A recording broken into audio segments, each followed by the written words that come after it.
kababayan, mga magulang, isang magandang sa mga taong may mga paniniwala, pananampalataya. Kaya naman, sa banal na Quran, ang mga talata dito ay nilinaw. Kaya naman, tatawag tayo ng isang kapatid, isa rin balik Islam, alhamdulillah, at paunan natin konsulitain, inshallah, sa ating kapatid, Omar Asin, inshallah, ya akhi, tafaddal. Alhamdulillah. Waalaikumsalam warahmatullahi ta'ala wa barakatuh. Tunay na dapat tayo magbuhay magpasalamat sa mga oras na ito sapagkat walang sino man ang may kakayahan na mabuhay mula sa pagtulog.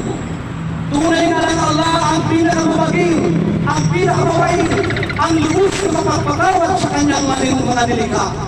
Ngayon ay oras, panahon para tayo ay tumangkilik, magkaroon ng utang na loob sa nag-iisang tunay at tagapaglikha, ang naginang Diyos, tagapaglikha ang Rab, walang iba kundi ang Allah. Sapagkat ito ay tsansa, pagkakataon na tayo ay nabuhay upang tayo ay sumunod, tumalima sa kautusan ng Allah Subhanahu wa Ta'ala. Sapagkat ang dahilan kung bakit nilikha ng Allah Subhanahu wa Ta'ala ang mga tao ng Allah Subhanahu wa Ta'ala ay upang sambahin lamang ang tunay at isang Diyos na tagapaglikha. Alhamdulillahirabbil alamin. Ang Allah Subhanahu wa Ta'ala ang dapat pasalamatan, papurihan na siyang lumikha ng kalangitan at kalupaan. Ano nga bang dahilan bakit pa tayo nabubuhay? Sinabi ng Allah Subhanahu wa Ta'ala, وَمَا خَلَقْتُ الْجِنَّ وَالْإِنسَ لِيَعْبُدُونِ. Nilikha lamang ang mga jinn, ang mga engkanto, ang mga tao upang sambahin lamang ang nag-iisang tagapaglikha. وَمَا أُمِرُوا إِلَّا لِيَعْبُدُوا اللَّهَ مُخْلِصِينَ لَهُ دِينَهُ حُنَفَاءَ وَيُقِيمُوا الصَّلَاةَ وَيُؤْتُوا الزَّكَاةَ وَذَلِكَ دِينُ الْقَيِّمَةِ. They were commanded only to worship Allah alone, to be upright, to give zakat. This is the right, even way, this is the right religion. Ang sambahin natin ang nag-iisang tagapaglikha, ang Allah Subhanahu wa Ta'ala, na Diyos ni Adan, Abraham, David, Moises, Jesus Christ, at lahat ng mga propita, kay propita Muhammad, ng huling sugo ng Allah. Siya lamang po ang dapat natin pagkukunan ng pagsamba. Sapagkat siya ang sa atin ang nabigay ng kakayanan na tayo magising mula sa ating pagtulog. Minamahal kong kababayan, kapatid, na hindi kayo nagtataka. Bakit ba maraming mga iba't ibang sikta, relihiyon at denominasyon ang ating naririnig, ang ating mga nakikita, ang mga nagsusulputang mga relihiyon? Hindi na nakapagtataka sapagkat nakita nila na ang relihiyon ay maganda. Walang ibang magandang relihiyon, sikta, aprobado o perfecto, kundi ang Islam lamang. Kaya ito sila ay bumaya, nagsulputan ito sila. Ano nga ba ang ibig sabihin ng relihiyong Islam? Na ang mga taong may kakayanan ay magsalaka, mag-charity, may paggawa-gawa, tumulong sa mga mahihirap. Hindi nabibirahan ba ang mga membro? Hindi nabibirahan ba ang mga mahihirap? Kaya ang mga iba nagsusulputan mga siksa, iba't ibang relihiyon, ginawa nila ito hindi lamang para magyabang, kundi para gawing palaligasan ang ating mga kababayan. Akalain mo ba naman, kasal, binyag, libing, pati mga patay ay pinipirahan pa nila? Tingnan mo naman ang mga relihiyon ito. Sapagkat ang relihiyon ng Diyos ang Allah Subhanahu wa Ta'ala ay tunay na nagmamalasakit sa kanyang mga nilikha. Ano ang ibig sabihin ng mga manmade na relihiyon? Sinabi ng Allah Subhanahu wa Ta'ala sa kanyang maluwalhating banal na Quran, وَمَا يَبْتَغِي غَيْرَ الْإِسْلَامِ دِينًا فَلَنْ يُقْبَلَ مِنْهُ وَهُوَ فِي الْآخِرَةِ مِنَ الْخَاسِرِينَ. Whosoever desires seeks a religion other than Islam, it will never be accepted to him, and in thereafter he will be one of the losers. Sino man ang magnais gumawa ng ibang relihiyon maliban sa Islam, ito ay hindi tatanggapin mula sa kanya at sa kabilang buhay. Siya ay kasuhan sa mga tayunan. Sino nga lang magnais ng ibang relihiyon maliban sa Islam, ito ay hindi tatanggapin mula sa kanya at sa kabilang buhay. siya ay kabilang sa mga talunan. Mga talunan ang sino man na gumawa ng mga iba't ibang relihiyon ng mga siksa sapagkat paano maliligtas ang mga nauna sa kanila. Samantala ang Islam, bago likhain ang pinakaunang tao na si Adan, bago likhain ang pinakaunang tao na si Adan, si Propeta Muhammad at kanang propeta, ay nandyan na po ang Islam. La ilaha illallah, Muhammad Rasulullah. Walang ibang Diyos maliban sa Allah at si Propeta Muhammad ang muling susunod. Ito ay nabasa nung si Adam ay nagising mula sa paglika sa kanya. There is no God except Allah and Muhammad sallallahu alaihi wasallam is the messenger of Allah. Kaya mga minamahal kong kapatid na bayan, ako ang buhay natin sa mundo ay hindi ito aksidente, hindi ito hero. Mayroong dahilan, mayroong lahat bakit tayo nabubuhay upang sambahin lamang ang Allah subhanahu wa ta'ala. Sambahin natin ang siyang lumikha sa atin. Sambahin natin ang siyang nabigay buhay. Ang babawi ng buhay, ang tanging hukom, at ang hukom sa araw ng pag-hukom. Ang lumikha ng kalangitan at kalupaan. Ang siyang nakita, ang siyang nagbigay sa atin ng kakayanan na magkaroon tayo ng asawa, anak at mga biyaya. Ang Allah subhanahu wa ta'ala ang sustainer, siya ang provider. Ang Allah subhanahu wa ta'ala ang dapat natin sambahin sapagkat siya ang kataas-taasan ang dakilan. Sinabi ng Allah subhanahu wa ta'ala sa kanyang malalhating banal na Quran, Inna ilaha innahu ilmusafi wa yunazzilu al-ghayza wa ya'lamu ma fi al-arham wa ma tadri nafsun ma taksibu ghadan wa ma tadri nafsun bi ayyi ardin tamut inna Allaha alimun qadir. Ang Allah subhanahu wa ta'ala, siya ang nagpapamalistis ng mga ulan. Siya lamang ang nakakaalam sa mga nasa sinapupunan ng mga ina. No person knows what he will learn tomorrow and no person knows in what land he will die. Ang Allah ang siyang dakila, ang kataas-taasan, ang siyang suktul sa kapangyarihan, ang tigib ng karunungan. Siya lamang po ang dapat natin pag-ukulan ng pagsamba. Naliligaw po ang ating mga kababayan, kaya kami naririto.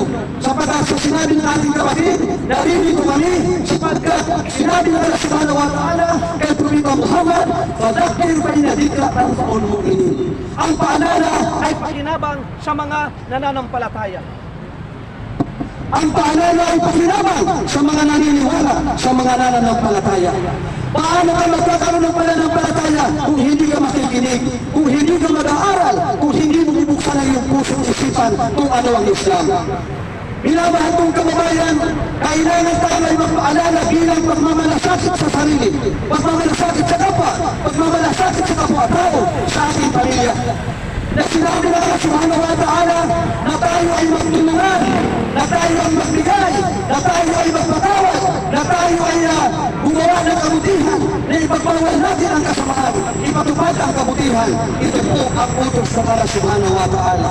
وَالَّذِينَ آمَنُوا وَعَمِلُوا الصَّالِحَاتِ أُولَٰئِكَ أَصْحَابُ الْجَنَّةِ هُمْ فِيهَا خَالِدُونَ. And those who believe in the oneness of Allah, Islamic religion, and do righteous good deeds, they are dwellers of paradise. والذين آمنوا وعملوا الصالحات أولئك أصحاب الجنة هم فيها خالدون. And those who believe in the oneness of Allah, Islamic monotheism, and do righteous good deeds, they are dwellers of paradise. They will dwell therein forever. Sino man ang naniniwala sa kaisahan ng Allah, gumagawa ka ng kabutihan na paniniwala sa Allah, marami kang ginagawang kabutihan, pinangakuan tayo ng Allah subhanahu wa ta'ala, maninirahan tayo sa paraiso, mananatili tayo roon magpakailanman. Ano na ang baga, ililigtas tayo sa impyernong apoy. Minamahal kong kababayan, hindi ka man maniwala na may impyerno, totoong may impyerno, pagkat sinabi ng Allah subhanahu wa ta'ala, وَلِلَّذِينَ كَفَرُوا بِرَبِّهِمْ عَذَابُ جَهَنَّمَ وَبِئْسَ الْمَصِيرُ. And those who disbelieve in the word of Allah is the torment of hell, and was indeed is that destination. Sino man ang hindi naniniwala sa kaisahan ng Allah, sa God, sa harap ng Panginoon, ng Propeta Muhammad, ng mga propeta, sino man hindi naniniwala para sa kanila ay kaparusahan, nakasakit-sakit na kaparusahan sa impyernong apoy. Kaya kapatid, ito ay paalala natin sa inyo na magbalik loob tayo sa tunay at nag-iisang Diyos na tagapaglikha, na Diyos ni Jesus, Diyos ni Virgin Maria, Diyos ng mga propeta, ang Allah subhanahu wa ta'ala. Allahu Akbar.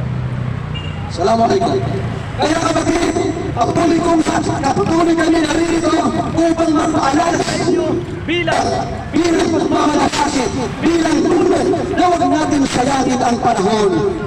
Tulad sa sinabi ng ating imam na inna Allah la yuhibbul musrifin. Katotohanan, pinasusuklaman ng Allah ang mapag-aksaya. Ang oras, panahon, lakas, kakayahan, kayamanan, anuman ang amana ng Allah subhanahu wa ta'ala ay huwag natin sayangin. Ukupahan natin ang panahon upang sambahin ang Allah subhanahu wa ta'ala at gumawa tayo ng maraming kabutihan. Sapagkat kapatid, hindi magtatagal, ang buhay ay sandali lamang. The life is short. Hindi natin alam ang mangyayari mamaya bukas. Kahapon ay lumabas na, mamaya bukas hindi natin alam ang mangyayari. Tomorrow is another day, and we do not know what a day may bring forth. Hindi ba't marami na tayong mga kababayan, marami na tayong kamag-anak, kapatid, mga anuman ang katayon sa buhay ay dumating na sa kanila ang katapusan ng kanilang buhay, sapagkat tunay na ang sinabi ng Allah subhanahu wa ta'ala, kullu nafsin dha'iqatul maut, kullu nafsin dha'iqatul maut. Ang lahat ng may buhay makakatikim, makakaranas ng kamatayan. Inna lillahi wa inna ilaihi raji'un. Ang Allah subhanahu wa ta'ala ang namamahala sa atin, sa kanya tayo sa pagbalikan. Wa inna illa rabbina lamunqalibun, wa inna illa rabbina lamunqalibun. Talagang tayo ay magsisipagbalikan. Marami ng ating kababayan, hindi ba marami ng pumanaw? Sino ang susunod na paano mamamatay? Tayong mga nabubuhay. At ang problema nito, hindi natin alam kung kailan tayo paano mamamatay. Pero magpasalamat tayo. And everyday siya, alhamdulillah, na hindi pa dumating sa atin ang kababayan. Pero tayo mga nabubuhay ang susunod sa mga namatay. Kaya kapatid, huwag mong antayin na dumating ang kamatayan bago ka mabalik doon, sapagkat wala ng panahon at hindi madadaya ang tagapaglikha ang Allah subhanahu wa ta'ala. Ang mga oras na ito, panahon na ikaw ay magbalik doon, panahon na magbawa, panahon na magsisi ng kasalanan, panahon na iwanan na at huwag ka lang sumama sa mga walang bintang mga kahoy, ribulto, mga larawan, ang mga santa na yan at ang mga propeta sinasamba ng ating kababayan. Yan po ay karumal-dumal, walang binta, at ang taong inabutan ng kamatayan ng sinasamba niya ay mga nilikha lamang ng Allah subhanahu wa ta'ala. Pag siya'y pumanaw na sakit-sakit na kaparusahan at ipaparusa sa kanya doon sa pinakanailalim na hukay kung tawagin ay impyernong apoy. Ang sinuman pawilan ng buhay ng sinasamba niya ay ang nilikha ng Allah subhanahu wa ta'ala. Pero sinabi ni Pumila Muhammad sallallahu alaihi wasallam na ang sinuman ang bumikas, bigkasin ito ang la ilaha illallah, walang ibang tusmalibang salat, there is no God except Allah. At dumating sa kanya ang katapusan ng kanyang buhay, makakaasa ka sa awat habang ng Allah. Maninirahan tayo sa paraiso, magiging panahon ka sa paraiso, mananatiling ka roon magpakailanman. We believe a peace and life in the after in Jannah. Pag dumating sa iyo ang katapusan ng buhay, na ikaw ay naniniwala sa kaisahan ng Allah subhanahu wa ta'ala. At habang ikaw nabubuhay mula ngayon hanggang sa huling bigla ng iyong buhay at ikaw ay lumadok ng kabutihan, sumasamba ka sa tunay ng isang Diyos, dumating sa iyong katapusan ng iyong buhay, makakaasa ka sa awat habang ng ala. Magiging kapanalig natin ang lahat ng mga propeta, magiging panahon tayo sa paraiso, ang alang baga ililigtas tayo sa impyerno ng apoy. Allahu Akbar. Kaya kapatid, saan ka man naroon? Saan ka man naroon? Ano man ang katayuan sa buhay? Ano man ang pinagdadaanan mo, kapatid? Ang Allah subhanahu wa ta'ala ang siyang sukong sa kapangyarihan ng tigib ng karunungan, ang siyang dakila, ang siyang nakakaalam sa ginagawa ng kanyang manilikha dito sa mundo, at ay nakakaalam sa mangyayari sa kanilang buhay sa kanyang manilikha. Walang nakatago sa mata ng Allah subhanahu wa ta'ala. Kaya kapatid, pag ito'y binigas mo, ang La ilaha illallah, Muhammad Rasulullah, there is no God except Allah, and Muhammad is the last messenger of Allah. Ashhadu an la ilaha illa Allah, wa ashhadu anna Muhammad Rasul Allah. Kapag ito'y binigas mo mula sa ibutulong ng iyong puso, ang La ilaha illallah Muhammad Rasulullah, sa awat habang ng Allah, magiging kapanalig natin ang lahat ng mga propeta, ang mga sahaba, ang mga naniniwala sa mundong ibabaw, ang mga anghel, at tayo magiging panauhin sa pinakamagandang pagkakantungan, ang paraiso. Kaya kapatid, sundan mo ako saan ka man maparoon. Ang sabihin mo ito mula sa iyong kabutulang iyong puso. Ang ashhadu an la ilaha illa Allah, wa ashhadu anna Muhammad Rasul Allah. Sa ating wika, sabihin mo kapatid mula sa ating puso, ako'y sumasaksi at naniniwala na wala ibang Diyos na dapat sambahin maliban sa Allah. Ako'y sumasaksi at naniniwala na si Propeta Muhammad ay huling sugo ng Allah. Takbir! Ang Allah ay dakila. Ang Allah ay dakila. Allahu Akbar. Ang Allah ay dakila. Pag sinabi takbir, magbunyi, ang Allah ay dakila. Kapatid, kung ito'y binigas mo mula sa kabutulan ng iyong puso, nalalaman ng Allah subhanahu wa ta'ala ang iyong puso at isipan, at kung ito ay mula sa kabutulan ng iyong puso, magiging kapanalig ka lahat ng mga propeta, magiging panawin ka sa paraiso, at habang hindi tayo inaabutan ng kamatayan, mula ngayon hanggang sa hanggang ng ating buhay, tayo Susunod tumalima sa utos at batas ng Allah subhanahu wa ta'ala. Assalamualaikum. Kami susunod sa utos at batas ng Allah subhanahu wa ta'ala at pamamaraan ng Muhammad. Subhanahu wa ta'ala. La ilaha illallah. Astaghfirullah wa atubu ilaih. Wa akhiru da'wana alhamdulillah rabbil alamin. Assalamualaikum warahmatullahi wabarakatuh.